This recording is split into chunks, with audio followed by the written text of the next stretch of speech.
Islam is the world's second biggest religion and has spread rapidly across several continents since it first emerged. But human history is littered with religious conflicts, so any new religion is going to meet some friction.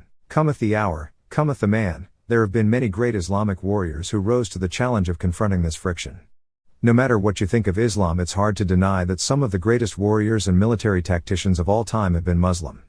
Islamic empires stood strong for many centuries. In this article we will look at our top 10 greatest Islamic warriors ever. Saladin. With the full name of Nasir Salah ad-Din Yusuf ibn Ayyub, it's easy to see why he became more well known as Saladin. Saladin led the Muslim pushback against the European powers during the Third Crusade. And he led it successfully. He was the king of both Egypt and Syria. He was gifted with the ability to bring together separate Muslim communities so that a combined pushback was possible. After successfully driving the Christian armies out of Palestine, he did the unthinkable. He showed tolerance to the Christian civilians who had been left behind. Allowing the Christians to live freely was incredible for the 12th century. Most leaders in his position would have massacred them. Before he died, Saladin donated most of his wealth to charity. He taught that Islamic warriors must be charitable and merciful. Gambar. Gambar's story is incredible. Sold into slavery as a child, he would eventually become one of the most successful military commanders in India. He was originally from India, but his parents sold him to Islamic traders in India. When he grew older, he gathered his own army and led them to victory numerous times. He made a career out of warfare. Many local kings hired his army to defeat their enemies. At one point, Gambar was even made prime minister in an Indian kingdom. He is known widely for his battles with the Mughal Empire, which was a powerful Islamic kingdom which ruled over much of India and Pakistan. Few Christian, Buddhist, Hindu or Islamic warriors ever saw the level of success he did in India. Osman I. Osman I was the leader of a group of Islamic warriors who founded the Ottoman Empire. The Ottoman Empire grew rapidly and stood long.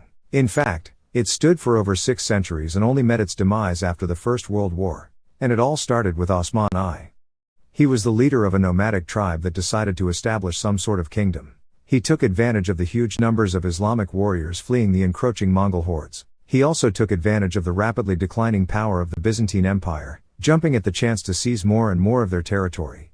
This set in motion a chain of events that would end in the Ottoman Empire annexing almost all of what was once Byzantine land. Abdelkarim. Abdelkarim was such an efficient military commander that he inspired future revolutionaries like Che Guevara, Chairman Mao, and countless other Islamic warriors who were eager to follow in his footsteps. So who was he? Well, he was a North African Muslim who led a huge coalition into war against the French and Spanish governments. This was a time when it was never a good sign to be involved in a war with European empires. But he seemed to fare quite well. For a while at least. He was ultimately forced to surrender. After his loss he was exiled to a tiny island in the Indian Ocean. It's clear that they exiled him so far away because they still considered him to be a genuine threat to European power in North Africa. Muhammad bin Qasim. Muhammad bin Qasim was a key general during the period in which Islam was spreading to South and Central Asia. He captured several vital regions in what is now Pakistan, which was quite a feat. Indian kingdoms have historically been notorious for their repeated success in defending their land. But his enemy was a Hindu king. The king's subjects were mostly Buddhist, who hated their king. This weakened his position in defending against Islamic invasion. Many of the king's political allies actually defected to the Muslim side. Muhammad bin Qasim commanded an army which was supremely confident that their God was the only true one. They also had superior weapons than the Hindu side. All these factors came together to give rise to one of the greatest Islamic warriors ever.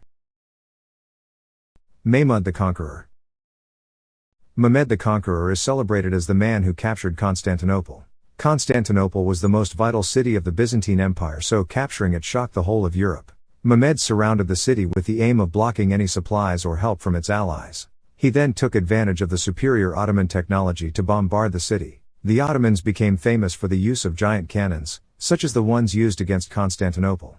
What makes this more impressive is that Mehmed did this at the young age of 21. The fall of Constantinople paved the way for Ottoman expansion into Europe, as the hordes of Islamic warriors swept through it. Tipu Sultan. Tipu Sultan was the Sultan of an Indian kingdom during the late 18th century. Tipu Sultan was such a well-respected leader that Napoleon approached him for help in fighting the British. This suited the Sultan well as he was a lifelong enemy of the British East India Company. He is noted for his use of rocket weaponry against the British during the Anglo-Mysore War, which ended as a complete disaster for him as he died in battle. Shortly before his death, he attempted to gather a huge coalition of Muslim countries to rise up against the British. Despite the fact that almost no one came to his aid, he is still considered one of history's most efficient Islamic warriors. Nader Shah.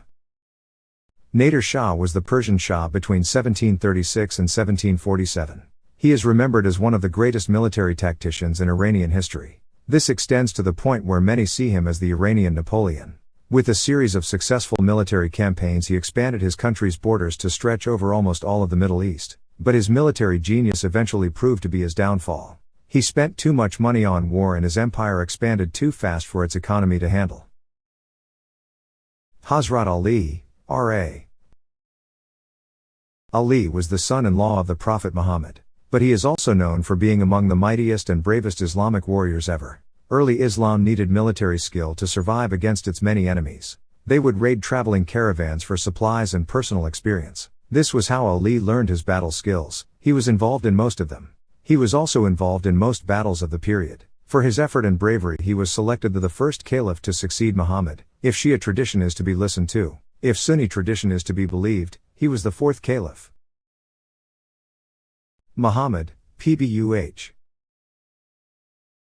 No list of Islamic warriors could avoid having Muhammad as number one. Considering his effectiveness in crushing his enemies, he might just have been the greatest military leader of all time. He was at war with the tribe he was born into, and all of their allies.